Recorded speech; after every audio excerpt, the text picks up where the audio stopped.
Broken, Johnny complies with Daniel's request and in the heat of the moment pushes him down.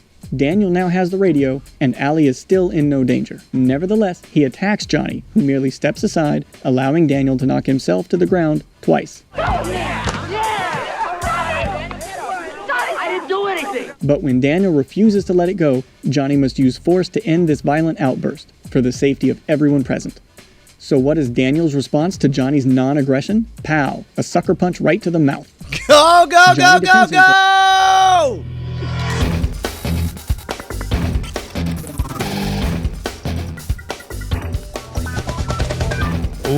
Welcome to Cordkillers, our mission to report the intel from the front lines of the cord-cutting revolution so that you, my friends, have the information you need to be able to watch what you want, when you want, where you want, and whatever damn device you want. I'm Tom Merritt. Hey, man, I'm Brian Brushwood, and I think that video makes a very compelling argument that Daniel LaRusso is the bully of this story.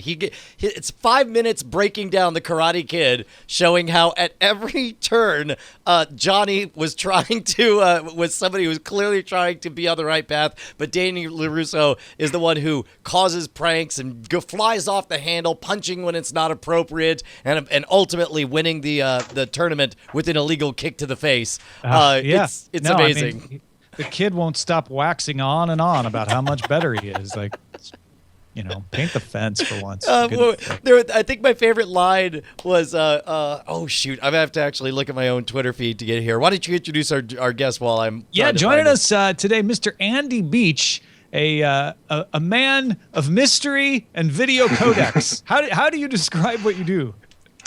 It changes every time.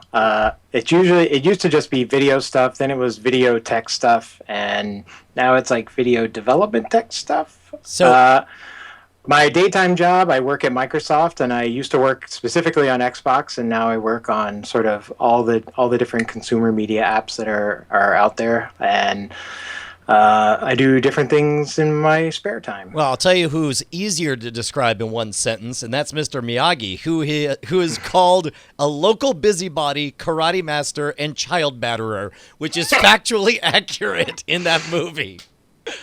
Anyway, take a look at what should they search for? Daniel is the real bully, the Karate Kid. Yeah, that's what you find. Yeah, Daniel is the real bully. Yeah. Or you can look at our show notes. At Yes, because we have the fabulous Bryce Neshcom Castillo to take care of all that stuff, freeing you and I up, my friend, to take a look at the primary target. Done. Nailed it. Also, I think it's Joe who does it.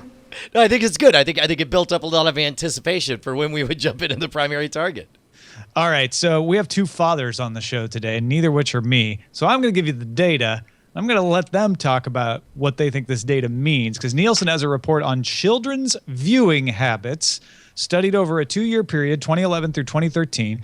Among things they found is that there are DVRs in half of the households with children, which may explain why traditional TV has a little bit higher percentage of viewing. But time shifting is on the rise. So in 2011, but for ages 12 to 17, kids were time shifting, watching, not live, an hour and 31 minutes a week. That rose 22%. Over the 2-year period, whereas traditional TV, they were watching 22 hours and 14 minutes in 2011, and that declined by a couple of hours to 20 hours and 41 minutes. Now, younger kids, 2 to 11, their time shifting increased from an hour and 57 in 2011 to 2 hours and 21 minutes in 2013, but their traditional TV time also increased, not by much though, 24 hours and 9 minutes to 24 hours and 16 minutes. So the upshot is, 12 to 17-year-olds watching less traditional TV, time shifting more, and 2 to 11-year-olds just watching more TV in general, mostly by adding it on time shifting. Brian, this shows, I mean, as you and I were talking about before the show, that still a lot of traditional TV watching, but it is moving towards, hey, I want to watch this when I want to watch it. Well, and keep in mind, I think kids are a good demographic to take a look at because kids aren't motivated by anything except for their own schedule. And, with extracurricular activities, kids, oftentimes aren't going to be around for their favorite shows, so they're going to be able to watch them. I'd be interested to, did you read in here, did they factor in stuff like on-demand viewing, for example? My kids have started watching Androids season 2 on Amazon, which of course by That is definition, the time shifting counts like not only DVR but also any on-demand services. wow, I'm astonished. I got to tell you, I mean, number one, I'm thrilled that it's trending so significantly in the right direction. This is what, like how big of a percentage increase did you say? 22% for 12 to 17-year-olds. Yeah, I mean, that is significant, and we're only going to see that get higher and higher. But meanwhile, I'm still shocked at the 24 hours of traditional TV programming that teenagers are watching. That really surprises me. Yeah, I mean, for my house anyway, that the numbers would be way skewed because I don't think my daughter knows what real TV is, and the idea of waiting to watch something is not in her wheelhouse, to say the least. Well, and what's funny is kids are not the most discriminatory of viewers. Like, I thought that I would get some pushback from my 11-year-old when I said, we're canceling cable, which means now you can't use the Disney On Demand app and watch Dog with the Blog as long as you want all the time. Instead, we're going to sign up for something called Sling TV, and there's a Disney button, but you'll just have to watch whatever Disney happens to be feeding at that moment. And she was like, cool story, bro. Like, she genuinely didn't care. And when I think back to, obviously it was different. We only had, 4 or 5 networks to look at the time. But that's very much how I was back in that age as well. So I don't know. I'd be interested to know if the rates of change are significantly different between children, teenagers, and grown-ups. And this is, by the way, 2011 to 2013. Don't forget, that's 2 years ago now, or a year and a half ago now. And I feel like the hockey stick has just started to happen within like the last year or so. We didn't have a Sling TV during this TV period. Right. No, that's a very good point. Although, if anything, that would just, something like Sling TV would, for the most part, just reduce the amount of time-shifted video watching and instead make it more, or at least in the case of Disney Channel content relevant to those ages, would have them watching more of it live. But the other thing that's in here is the reduction in the amount of video watched on the internet, which stupidly is defined as on a computer. And they say in the study that the reason for that decline is kids watching video on their mobile devices. So that fits with what you guys are talking about. Tablets and phones seem to be a place of choice for kids to watch video. Well, and the only one. I mean, we're actually shifting our entire habits as far as posting digital content on our online store because we get so many customers, people, paying customers who are like, I want this content to learn how to do this trick. And then we send them a downloadable file and they're like, ooh, gross. What is this? I only have an iPhone. What am I supposed to do with the downloaded file? And I don't know. Do you get the sense, Tom, that maybe the scope of these, and responsibly so, because if you're going to publicly say this thing is true, you want to very specifically define the parameters for it, but do you feel like little things like defining internet viewing as watching on a computer and time-shifted or whatever miss the big picture? Yeah, I wonder, especially if they do this study again for 2013 to 2015 or 2014 to 2016, I think you're going to have to change your categories because while it says video on demand, I wonder, since they weren't surveying mobile, does that include Netflix on your tablet? Does that include YouTube on your tablet? I mean, Andy, what kinds of stuff is your child consuming most often on those mobile devices? It's the PBS Kids app, the YouTube app, and Netflix are probably the top 3. Maybe some Amazon in there too. Those are across any device. I don't feel like she's almost 5 now, so she's definitely on the young side of this. But she doesn't know the difference between the TV and the iPad. Other than the iPad, she can carry around with her wherever she wants, and the TV's stuck in one dumb corner. So. Tell me this, like, obviously we're outliers here. That's why we do this show. But in my entire household, and I assume in Tom's household, there's relatively little live video watching full stop. In fact, let me start with you, Tom. What percentage of of all video content that you watch per week would you say is live in a traditional sense? I don't know. Less than 20%. Right. Okay. And I would say for me, even less than that. And for my kids, I would say I would go as high as 50% because I know the kids are watching on the Sling Disney app a lot of times because they just want to turn on the faucet and watch whatever comes out. What about you, Andy? I'd say my daughter probably doesn't watch any live TV in the week at all. And in our household, I mean, If Game of Thrones is on, it's a different number. But other than that, there's probably less than 10% in a given week. Now, picture this. When people are guests in your home, and I'm going to say people universally, could be your parents, could be your babysitters, your whoever, when they come into the house, what percentage of their content is live? Because all of a sudden, I know for us, like my in-laws, my parents-in-laws come over, and it's like like to them, it's like stepping into the Stone Ages, because they know how to turn on live TV and maybe some Netflix, and it's like they'll begrudgingly put up with Netflix, but their preference is clearly to watch live TV as it happens. By the way, I came home after being out for 3 days to discover they had unplugged all of my Philips Hue lights because they didn't have the app on their phone to turn them off when it came time for bed. So they just went around and unplugged everything, which I don't blame them, but it just, it's just such a different world. That's the kind of thing you don't think about. Yeah, no, that is, yeah, that's the problem with a lot of this stuff, is that we the Cordkillers, you guys watching, you guys listening, us doing this show, we like playing around with this stuff. We like plugging it in and seeing how it works. But there is a point, and I came across this last night when I was using PlayStation Vue to watch Fear the Walking Dead, where you're like, oh, I miss being able to turn on the TV and at worst, change the channel. Like, it just starts. Whereas you watch it on devices, it's more complicated. You have to know, like, oh, okay, I go into this interface, choose this option, get to that. Okay, now I can choose my channel and watch it. And people who don't live like that all the time, or even people who understand that concept but don't use your particular device, can't figure it out intuitively a lot of that's and that's actually a really good point, because it's easy for all of us to roll our eyes and like, oh, grandpa doesn't know how to use the blarg. But in fact, like, you set me in a household that has a Roku, that because I don't use a Roku, or has an I guess I've done some Apple TV stuff, but if the technology speaks a different language than you're accustomed to, then all of a sudden you are that idiot and you're like, I just want to watch Bones. What do I do? Make it come on somehow. Computer, please play content. I feel like the online people are taking it, that's consciously in their mind, though, because Sling and a couple of the other apps I've seen, I know the Time Warner one does it, where the minute you start the app, it's playing live content. And it's a pretty short jump to being able to select, hey, when I start my device, automatically start this app because it's the thing I'm most likely to be doing. And so that thing we were missing probably shows back up in a pretty short period of time.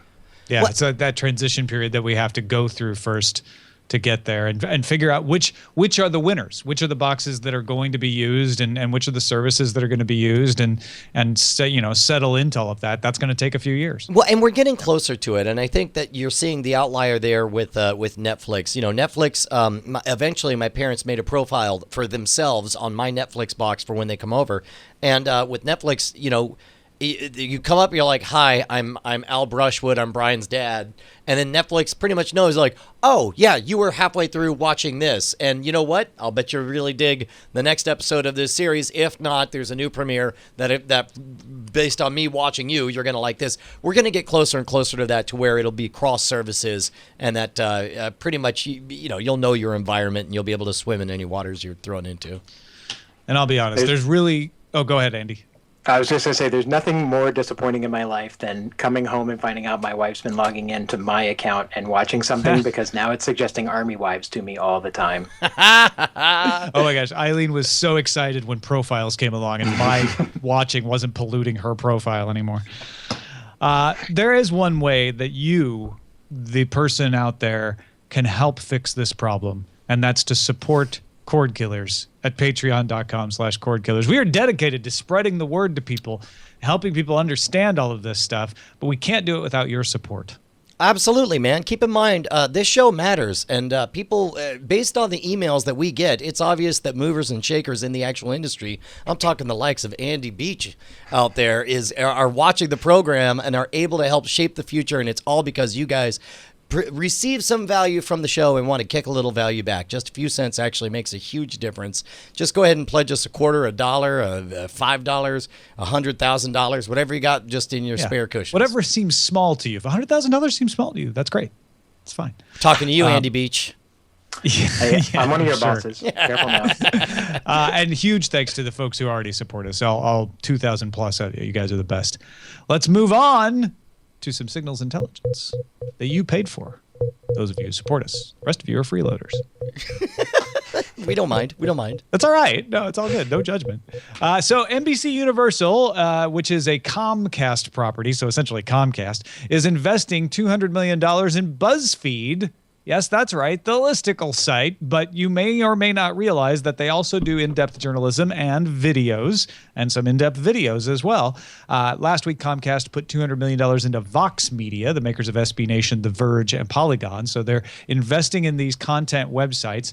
And in particular with BuzzFeed, NBC is planning to work on Olympics coverage, which is odd because SB Nation, which they also invested in through Vox, is a sports blog platform, and BuzzFeed really isn't, but okay, we'll see what's happening. BuzzFeed CEO Jonah Peretti specifically says his company wants to work with NBC Universal to extend our reach to TV and film. I put this in Signals Intelligence because this segment is about your ability to stream things. NBC Universal is a provider of a stream in NBC, MSNBC, USA Network, etc., and partnering up with these blogs like BuzzFeed really could change what kind of content you see coming down the pike from them and where you watch it. Yeah, and keep in mind also, right now, BuzzFeed is going through a bit of a transition period. 5 years ago, I was, I don't know, maybe we'll say 6-7 years ago, if I had a video I wanted to post onto my website, I would not use a YouTube embed because YouTube, you know, was the realm of cat videos and it had a reputation. And sure, it has eyeballs, but that's only because they're posting a bunch of pirated content. But and similar to that, around that same time, if I was going to sell an object online, I would not post a PayPal link because PayPal was the place of housewives selling tchotchkes and not real professionals or whatever. All that's changed now. And the reputation of those have changed because they became dominant forces in their respective medias.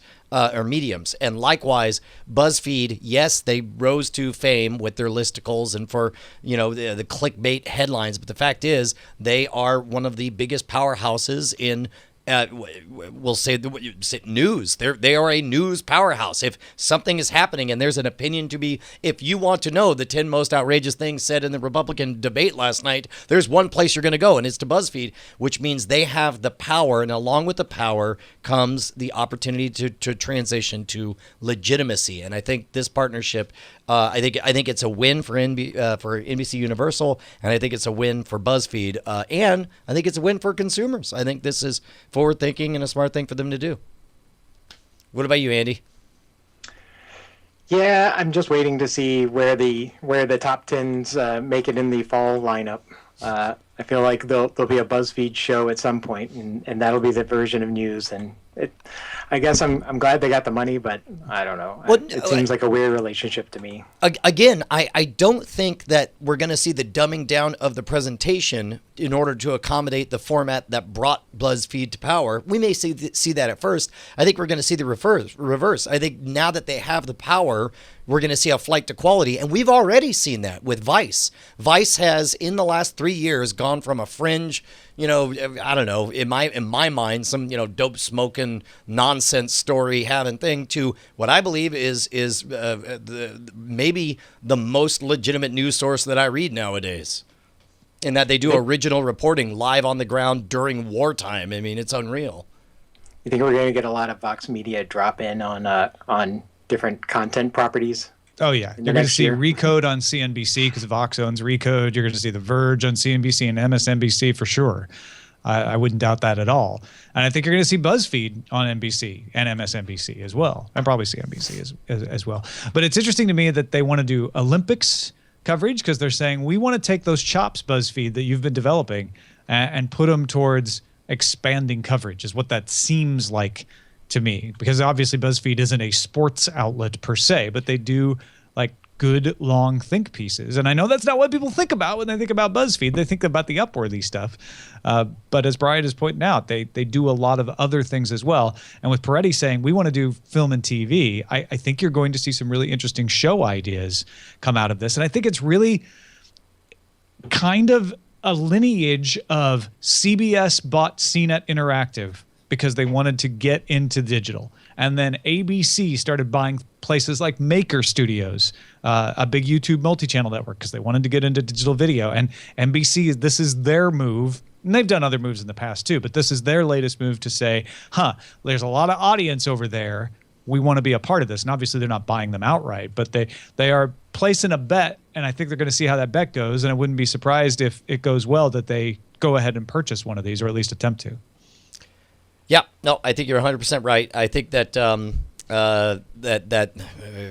again, I've said it before. It's not going to be that the BuzzFeediness is going to ruin the news that we would have been getting. It's the NBC legitimacy that's going to make the BuzzFeed content so much better. And it's going to change it from being like there's NBC on television and then there's these web video things on the web, and it's going to mix it even more. And I think that's really actually, this part. is a really good point, because NBC can buy its way into a post-binary society. Right now, we have the world of web video that's separate from the world of broadcast, and broadcast is for reals, and maybe cable is for reals, but web video isn't for reals. All of a sudden, a side effect of this is that there's more legitimacy for everyone. Yeah. All right, let's gear ourselves all the way up. Get swifty. I just thought of all the things I can't say that come after that. Foreshadowing. So we got facts and we got rumors. And there's a little rumor in the fact, a little fact in the rumor. We'll start with the facts. Parks Associates does sales estimates for 2014. So, yeah, these are just estimates, not hard facts, but they're pretty good with their estimates. And we're starting to see like a legitimate top 4 list for streaming TV boxes like we get for smartphones and tablets and laptops. And Roku is winning. According to Parks Associates, in 2014, Roku sold 34% of the streaming TV boxes in the United States, followed by Chromecast with 23%, and Amazon Fire TV at 16%. Apple TV, which is a little long in the tooth at this point, falling behind Amazon to 13%. And by the way, Parks Associates estimates 86 million streaming media devices will be sold in 2019. So why are we pairing this up with an Apple rumor? Well, if Apple's falling behind like that, they're going to need new hardware to juice those sales back up, because Apple TV historically has outsold Roku, if you look at the entire history. And the rumors from Mark Gurman at 9 to 5 Mac, who I always say has an excellent track record. So that's why I don't like paying attention to a lot of Apple rumors, but I will pay attention to Mark Gurman, says, no, there won't be an Apple TV service, but in September, we should get a new Apple TV box, along with possibly an iPhone and an iPad. The new Apple TV allegedly would run iOS 9, have an app store and an SDK so people can develop their own apps for it. It would include Siri, so some kind of either proactive searching or maybe even voice recognition. More storage, new larger remote with tactile keys and gesture-based support, Bluetooth, infrared, and some sort of audio thing built into the remote, although it's unclear whether that would be voice recognition or if it would be like a speaker that could play additional audio. So let's go in reverse order. Starting with the last part that you talked about, the Apple rumors here. We are going into, year 3 of the world held hostage by the idea that at any moment they're going to release a television set. Could it be? I mean, from everything you described, all those things are things. Let's say all of them are true and all of them are built in. All are the things that I would expect to get out of a quote-unquote Apple set-top or actual television, right? Except for without the monitor. Could it be, in other words, what I'm asking is, could the long-fabled Apple TV turn out to be the Apple TV? I was always a little doubtful that they'd build a television set. That just didn't seem right to me somehow, because it's such a long-term purchase, and Apple wants you to turn over an Apple TV every few years if they can do it right. So I feel like, this is the Apple television. I think the bigger rumor to me personally has always been, are they going to have a service that I can subscribe to the way you can subscribe to Apple Music and get television shows? And that's definitely not coming by all accounts. Well, Andy, what do you think of that question? Yeah, I mean, I feel like the hardware is so long overdue, and I've never believed they were going to build the TV for exactly. I mean, a couple of years ago, the reason was 4K is coming. There's no way they'll build it before 4K is there. And now I feel like it's that an Apple TV would be such an expensive product, and again, I totally agree with you that it's something that like you would have to have around for a very long time, and they want you on that upgrade path, and there's just no upgrade path there. Whereas a box you plug into your TV seems much more obvious. So here's the thing. So no Apple TV service, but what's it take to, and let's tie in the bigger picture here. Apple TV is in a very risky position. They are now 4th place on set-top boxes for this kind of device, which basically allows them to make daring plays. And we've already seen this with Dish Network, with them embracing the Hopper, with them, embracing, Sling TV and so on. The idea that Apple TV could come out next month and say this is a brand new device that's light years ahead of the hardware for everything else out there. It's more expensive than everything out there. And for the first time, and this is, again, you've heard me bang the drum on this before, Siri turns out to be your personal concierge to take you through the nutty world, because half the letters we get are, how do I find out what's available to stream, and blah, blah, blah, blah, blah, blah. So it's like, welcome to your new best friend in television. It's Siri. You buy this expensive box. It's more expensive than all the other ones. And you know why? Because it's worth it. You get somebody who gets you. What if your box got you the way Siri gets you? I think that is the kind of daring play that could give them a chance to beat Roku, because otherwise it's astonishing how obstinate and stupid Apple has been in their branding on the Apple TV, about how they've been dragging their feet on significant upgrades, about how they keep insisting that it's just a hobby. I would love to see a big moonshot initiative from Apple. What do you think the chances of that are, Andy? I mean, everything that I see described here, I don't feel like there's so much moonshot features. They're more or less catch up, with the exception of maybe a couple of items. So I think at best they would just be getting up to where some of the bigger devices like the Xbox and the PlayStation are trying to take this. And so I don't know that, they would then have to start charging those kinds of prices, which almost takes them out of this category and makes it a hard play. So I don't know. I suspect that undervalues the significance of there being an Apple App Store on the Sure. television. That is crazy money, which is going to attract crazy developers, which will attract, again, that's the whole reason that we enjoy so many insane. Like I just the other day I downloaded an app that records video in low resolution VHS quality, complete with fake tracking that adjusts where you turn it or whatever, like super niche products that are highly inventive because of it. That's what happens when you announce, hey world, here's a marketplace where you're going to be able to get tons of eyeball here. You can actually see this app. The App Store and the branding for Apple, I think could spur a lot of innovation. It could. Here's the problem, though, is my old hockey puck Apple TV probably doesn't get the App Store. If it does, it makes a big difference because suddenly there's a big platform. If it only comes to the new one, that could be an issue. And I'm not sure with the small amount of storage that is on the hockey puck that they can really open up that App Store. Maybe they will anyway, but... This I agree with Andy mostly that this is a catch-up feature, but I do think the one thing they can do better than others is add voice recognition Siri support that says you can just ask, how can I watch X show? And Roku has that, but I think Apple has more experience with Siri than Roku has with voice recognition, and so they could outshine them there. And obviously Amazon has it as well, and it works really well. So there's another one that they're going to have a hard time comparing to. Sorry, I just had a wildly just random ass thought that really doesn't belong on the show, so I'm going to save it for later. Instead, and what it has to do is, if the idea, screw it, I'm going to say it. So Siri, bringing Siri to the Apple TV, I think is a big deal. I think partly it would be fueled by the success. People seem to love their Amazon Echo that have they rebranded it as Alexa or something?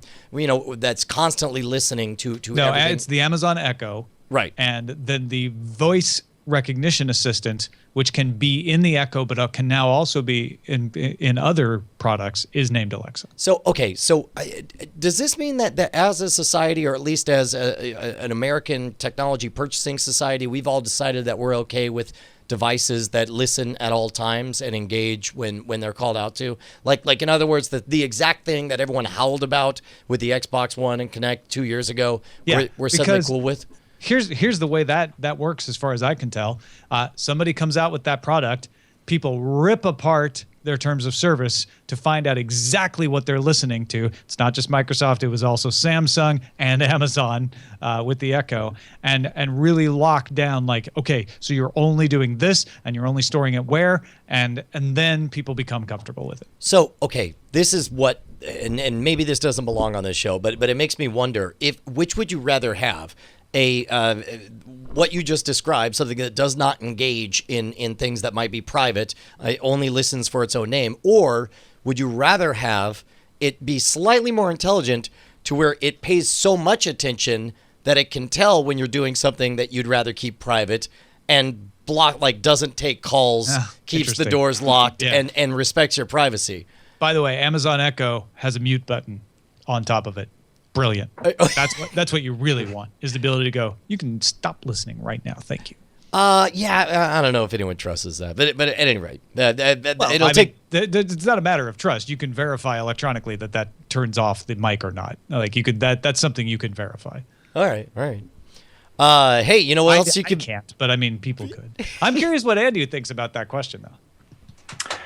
I think I personally want it to listen for my prompt than the passive always listening. I feel like the other is way too open to danger, and I'm sure I would change my mind about it long term, but it would be after we had started working out the kinks and the bugs and gotten all the screw ups out of the way. So I'm not an early adopter on the passive always listening for what I'm doing. And I think you're right. I think the big difference is early adoption, because I gotta believe within 10 or 15 years, there's going to be companies that can demonstrably say, here is the firewall that no one, not even the government, can get through. And here is where the artificially intelligent processor listens to what you do and makes decisions about what it supposes based on your preferences you want and don't want. I don't know. I'll tell you what, though. What I want isn't something always listening to me. What I want is the ability to mix a lovely drink anywhere I go. Too bad you'll never be able to do it because you have to take an entire bar kit with you, Tom. It's ridiculous. It's impossible. Modern technology will never allow me to do that. Yeah. Wait a minute. Hold on. I mean, it seems to me that an entire bar in your pocket, you'd be able to have like a half-ounce jigger, a 1 ounce jigger. You'd have a masher, a juicer, so that you could get fresh lemons and pipe cream, zest. You'd have a zester. Zester, really? A stirrer. All of that stuff. Never. Yeah. Well, take a look at this animated GIF, sir, because guess what? Available right now at scamstuff.com. It's the 10-in-1 bar tool. I'd say it sounds. It's. What's funny is legally I can't say what it reminds you the most of. It's imagine a Swedish Navy spoon. It's like a Swedish Navy spoon with everything you need to mix high-end drinks at the bar all in one. So you're saying if some international army were to make an implement that had many functions. Yes. It would be like this. It sure would. Dude, I'll tell you what, man. I've been a big fan of the Swedish Navy spoon and all of their 10-in-1 devices for years, and now I'm so thrilled to have this one. It's actually, when we first got it, I didn't know how finely crafted it was made, but the moment you hold it in your hand, it's got like a fine oak finish. It just feels so high-end. Everything, corkscrew, bottle opener, you just feel high-class holding it, and we're really proud of it. That's available right now at scamstuff.com. That's gear for the modern rogue. And listen, folks, for those of you who can't back the Patreon, we understand. You can help yourself to a fine drink and support Brian by going to scamstuff.com. Heck yeah, or as Schnogos just puts it in the chat, muddle that mofo. Yeah, you can muddle all day with that thing. Shall we move on to the front lines? Yeah, let's do. Front lines. It's like a Swiss Army. What? Netflix will partner with SoftBank on its launch in Japan. SoftBank broadband or mobile customers will be able to subscribe to Netflix through SoftBank and have the cost added to their SoftBank bill. Netflix launches in Japan September 2nd. Powerful ally, kind of like a kaiju of wireless carriers. SoftBank is. Andy, I'm going to confess something. I'm actually not really familiar with SoftBank in general. Were you before this story as well? Because obviously we're sheltered poor Americans over here. Only vaguely. I knew that they were a big company in Japan for services, for video services, and like this, and so that's about the extent of it. I wasn't wildly. I mean, I was kind of shocked that there wasn't a bigger presence already there, I guess, for Netflix, and that it had to go through a partnership to do it. Yeah. Well, they're launching in Japan, so they had no presence. They're going right. from zero presence. But I mean, presence. I guess my first reaction when I read this was I had to go double check that they weren't already there, and I couldn't believe that. Yeah, and as a former employee of SoftBank, when I worked for ZDTV, when SoftBank owned ZDNet, What? I can say I'm not surprised that you haven't heard of SoftBank, but I bet they own a lot of stuff you've interacted with over the years, including now Sprint. Wow. Well, I am dumb. No, you're not. They are that company that just lurks in the background buying and selling things. It's like when you found out that Vicente Fox was the richest man in the world, and you're like, who? You're like, what? Huh? Yeah. Hey, man, I'll tell you who's not shadowy lurking in the shadows. It's Matt Murdock, who gets a... Oh, wait, no, he definitely lurks in the shadows, and he's very shadowy. Well, yeah, that's true. He gets a new Daredevil costume in season 2 of the Netflix show with a bit more black along with the red. So I guess break down what happened here, because Netflix released an official image of the costume in a box, but some random user, I guess, had access to a screen test of the costumes and then tweeted out an image that they took of the television screen with it. I think you just broke it down. Okay, but we don't know who this person is, or I mean, I believe it. It looks awesome. But it seems like if you're the kind of person who works in Hollywood, that's just not what you do. You don't tweet out images of internal test stuff. Yeah, I don't know who Ruhail Ali is who sent that picture, but he's in England, so who knows where he got that, or she. But hey, you know what? It probably is legit because it looks pretty much like the one in the box. Yeah, it looks dope. Andy, what did you dug? Daredevil. Big time. Yeah, big Daredevil fan. It looks nice. Hurry up and give me the second season. Yeah, no kidding. Yeah, seriously. Comcast is closing down the service that let its subscribers access video on demand through an Xbox 360 app without counting against bandwidth caps. Caused a little controversy when they did that. Service will end September 1st, and Comcast says they're retiring it to make way for awesome new things, of which they're not going to tell you what they are. Dude, unfortunately, we were having a discussion earlier today from a letter that ultimately got cut from this about how, I'm like, everything will be fine. Ubiquitous internet will mean streaming is fine all the time. You don't need to download stuff. And then Tom's like, one of our stories is about about services shutting down and you not being able to use them anymore. So, and it's interesting I think that's because just the maturing of the industry, though. I mean, it was bound to happen that we started seeing ideas that were out there, and now that's not where their attention is, so they're pulling back, and it's not a huge surprise to me. And I tell you what they're doing here is saying, because Brian, we've been hearing this every week, our new Xfinity box, the new Xfinity X1, that box, they don't want to be on somebody else's box anymore. They've decided that they want to be the box maker now, because making boxes is a way to control the interface and control the experience. I don't think it's the best idea for a service provider like that, but when you're as big as Comcast, you can play around with that. Sounds if you look at all the other things they've announced lately, they had their the Xfinity Share app, and it's very much focused on sharing your content, but with other either your household or other subscribers, and it seems like that's the walled garden is very much where they're still looking to play and where they're putting their stake. HBO Now continues to creep along to more boxes as it's now available on Amazon's Fire TV and Fire TV Stick. I got to tell you, man, everything about this HBO Now rollout, late to the game and nothing but on point. I think they've done a great job, and I think obviously we're just going to hear more and more stories like this. But congrats to HBO Now. Where's the Roku app? Top selling U.S. Streaming box does not have HBO Now. What did I just say, Tom? Late to the dance and making a big entrance. That's where it's going to be.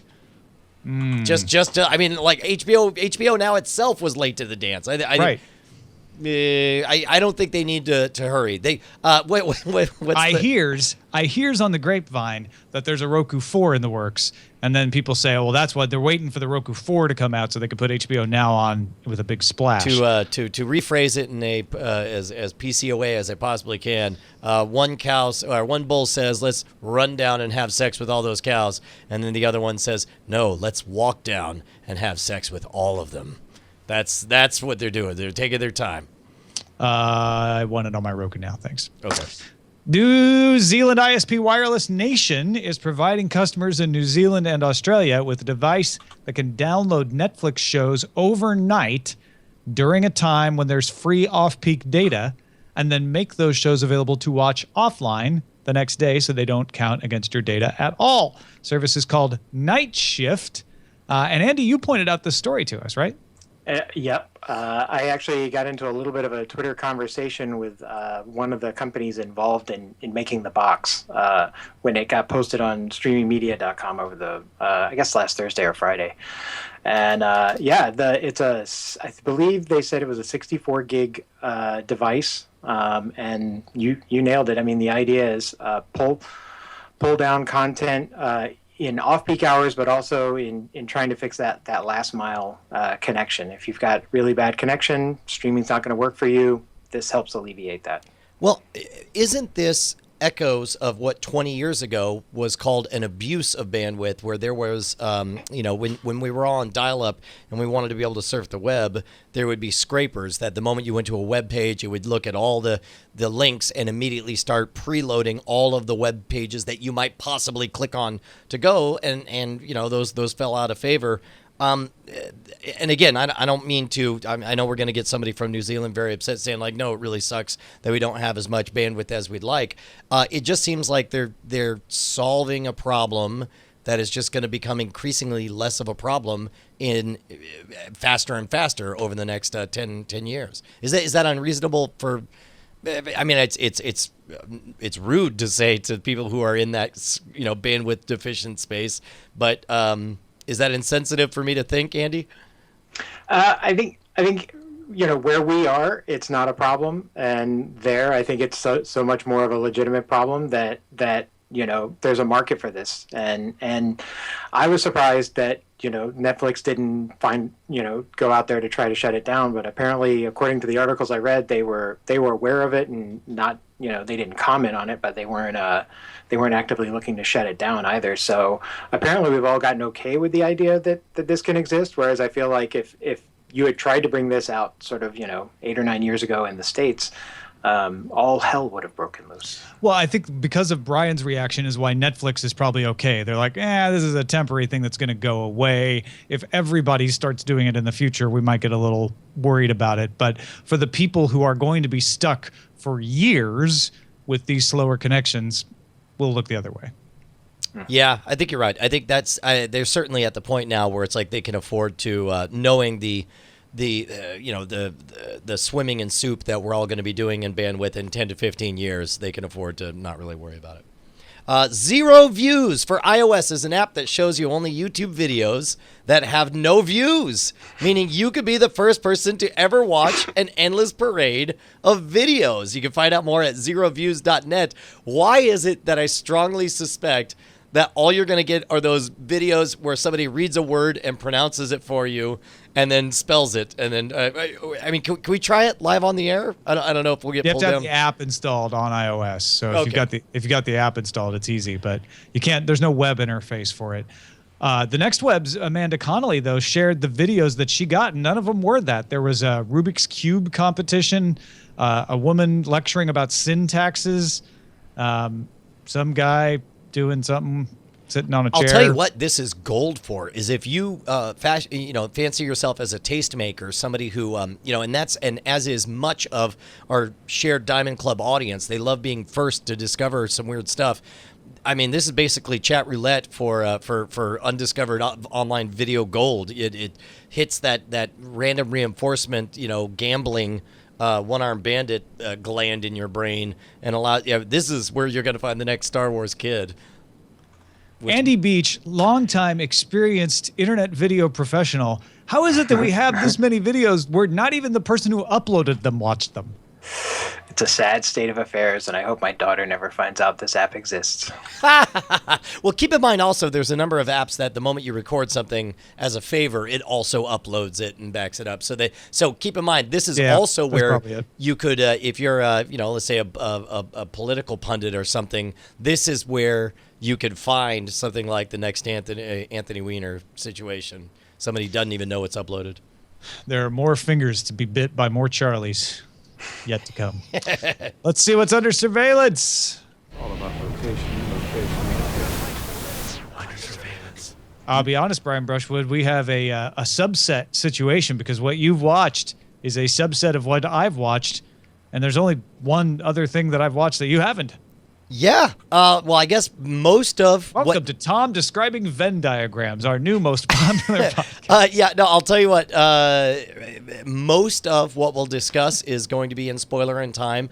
I was going to try to squeeze in watching Fear the Walking Dead, but I suspect I'll really enjoy hearing you and Andy talk about it. I watched The Shield. I watched Mr. Robot and Rick and Morty. And you watched episode 9 of Mr. Yeah, Robot. I wrote episode 1 for no good reason. You're caught up. Well, and here's the interesting thing about Rick and Morty. We'll talk about the actual episode in spoiler in time. I started watching Rick and Morty this morning on the Adult Swim website, which is how I've watched every episode of Rick and Morty so far. I have not yet watched an episode of Rick and Morty on an actual television. And it's not degraded the enjoyment at all.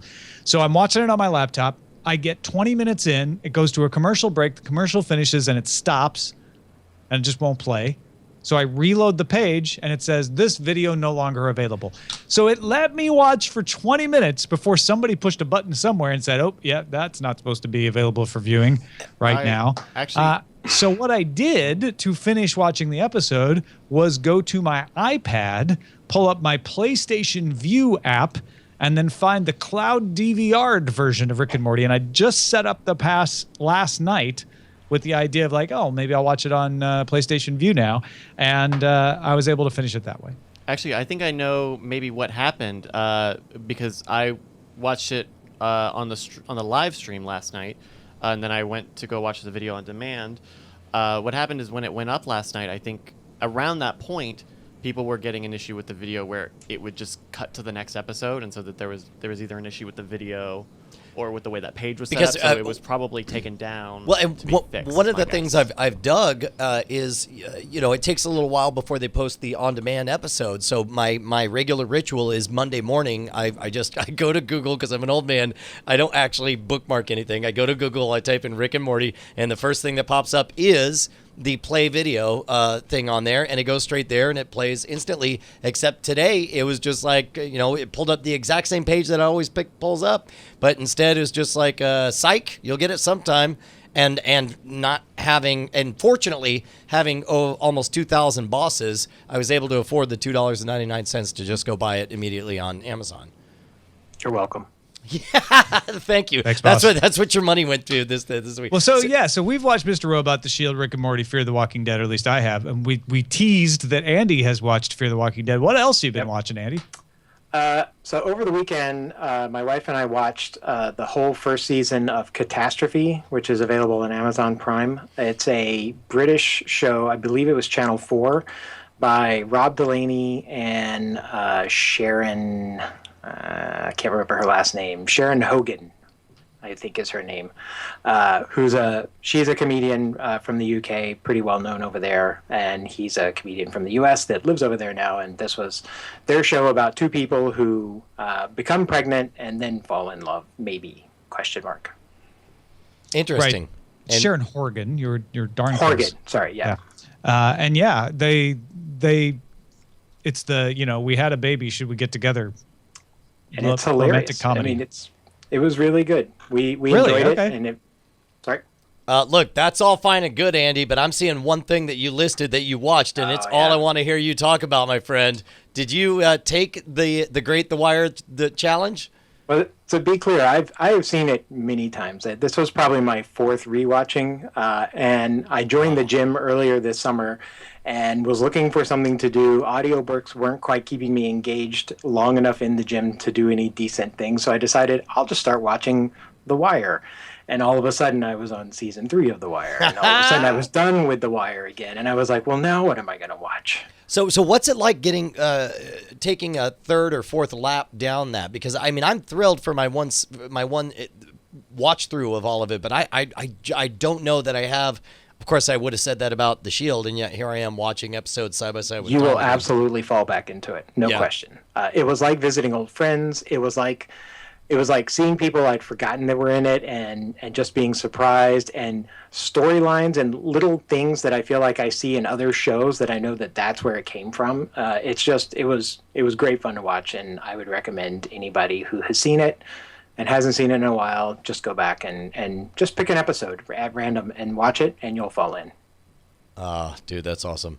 All right, amazing. so we're going to save everything else for spoiler in time. So we'll talk about The Shield, Mr. Robot, Rick and Morty. I'll listen to you guys talk about Fear the Walking Dead. Is there anything else before we move forward, Tom? Bryce Castillo is going to tell us what's on the lookout. Knew it. Yeah. Hey, guys. Did you heard about this show on Hulu called Resident Advisors? I know nothing about this. Nothing about this. So this came out earlier this year. I want to say in April. And it's a short, it's only 7 half-hour episodes. And it's kind of a workplace comedy, sort of a single camera sitcom that follows around these resident advisors at a college. And so you've got Olivia, who is sort of the main character. You've got this guy. What's his name? Show me the name. Show me the name. He's like a grad student, so he's been a resident advisor. Doug, there it goes.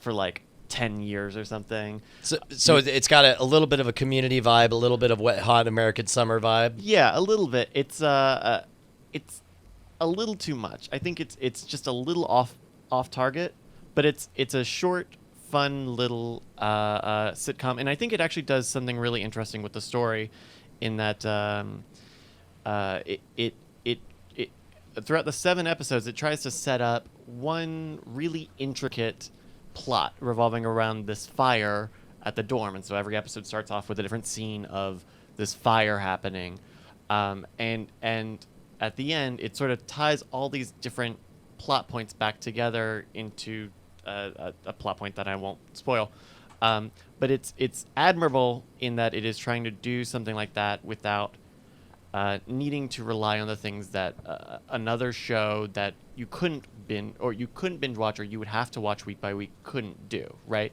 I like when these streaming shows have that level of serialization, and you know, it does have some pretty funny moments. So I think if you've got a little bit of time, it's a fun little romp. I don't know if it's going to come back for a second season. Man, that's so tough, because anytime it's hard to get me to start something that I know doesn't necessarily get completed in a satisfactory way. No, I'm sorry. That's not what I meant to say at all. The story wraps up. Like, I know, but it's like, you know, when you know the hype train only makes it 100 yards before the engine blows out, it's hard to want to get on that hype train.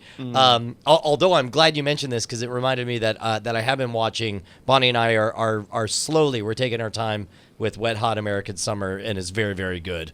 But for some reason, it's so dense with comedy, we can only take like one episode at a time. So we're just sort of drawing it out, but really digging it. Yeah. So that's Resident Advisors. That's on Hulu. It's 7 episodes all now.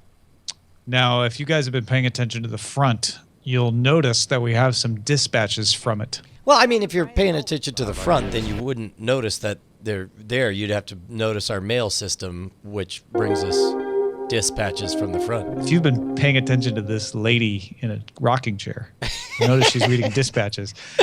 David wrote in and said, hey, love the show. Thanks, David. Do you know of an app or web page that lists what shows are playing on the various services, Hulu, Amazon Prime, Netflix, etc.? Yes, we do. There's one called Video that I haven't used in a while, VIDYO, that's an app. Then there's also Fan TV, Fanhattan, Fan TV at fan.tv, which has a web interface and also apps as well. That's probably the most popular one right now. It's the most comprehensive. There's one from the MPAA that I can't now remember. I think it's Real something.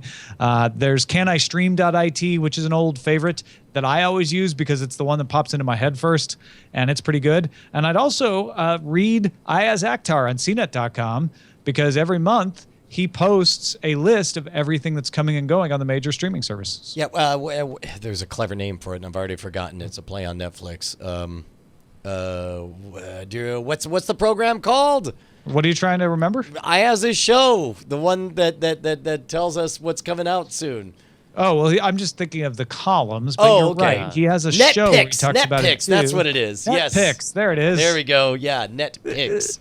Wow, I'm a bad person. And I'm sure Andy from Michigan will agree, who says, hey, guys, in regards to a cable company being able to go out in the market to get stations during negotiations, does this open the door for stations to sell themselves nationally? Meaning if some small station in rural North Dakota wanted a little extra money, could they just make it known that they're happy to let any cable company rebroadcast them that wants for 5 cents less than the going rate per subscriber?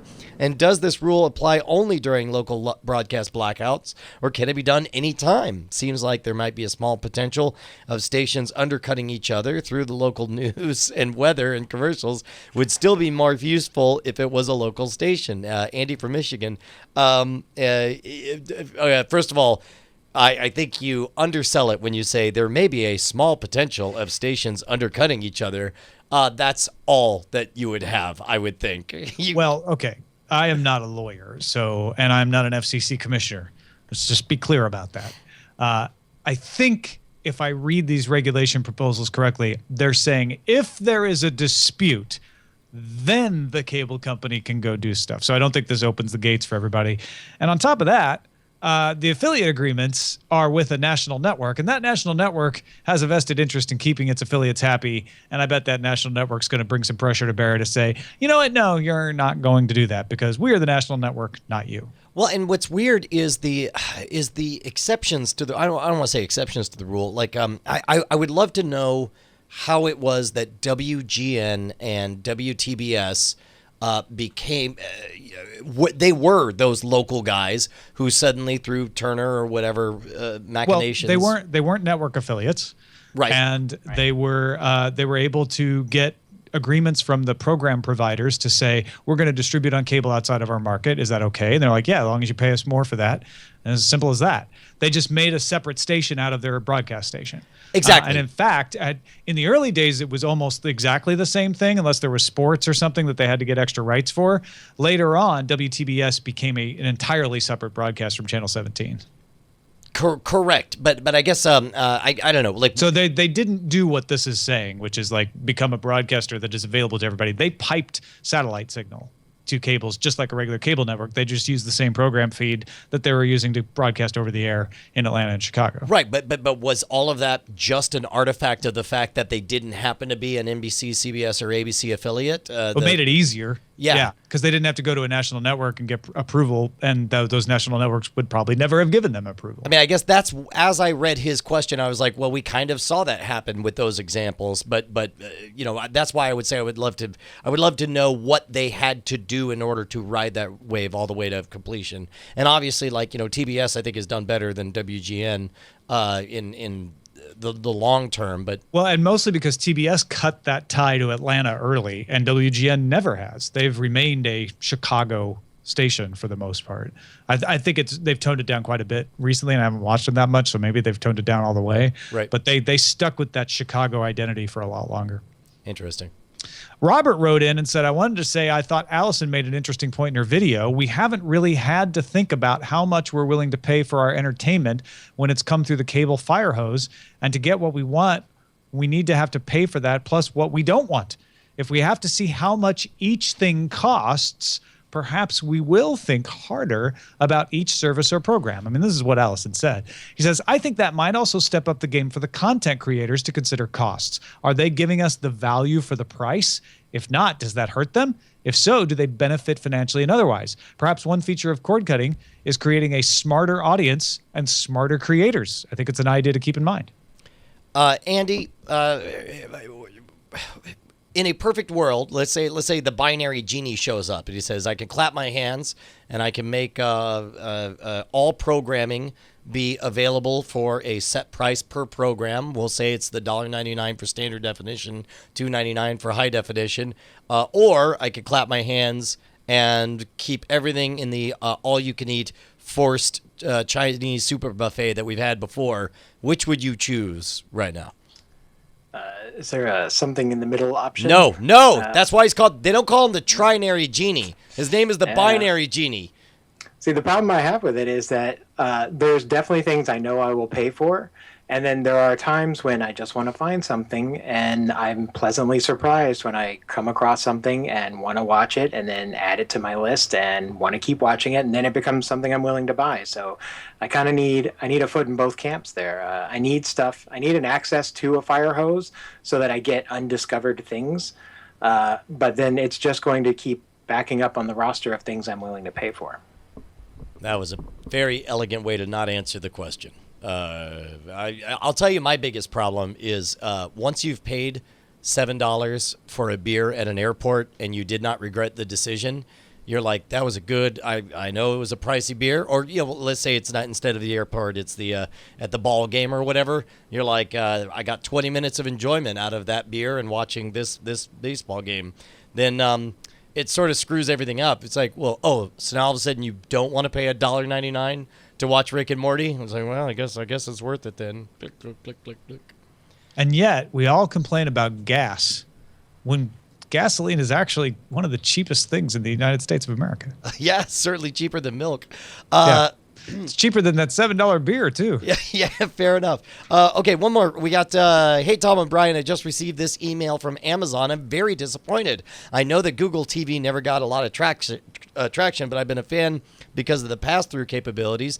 I've used it to do picture-in-picture between my DirecTV and Google TV content, or have sports info pop up while watching non-GTV content. Aside from the loss of functionality, this will probably finally force me to an older LCD I have that only has a single HDMI port. Or it says force him to an older. I assume he means upgrade. Maybe it means off. Yeah, I'm not sure. Yeah, force him off it. I haven't looked to see what Android TV has to offer, but hopefully they'll have pass-through devices. And he goes on to include a message from Amazon Prime Video apologizing profusely for the fact that they are no longer going to support the Google TV platform after September 14th, 2015. I totally sympathize with our boss, Brian Hellman.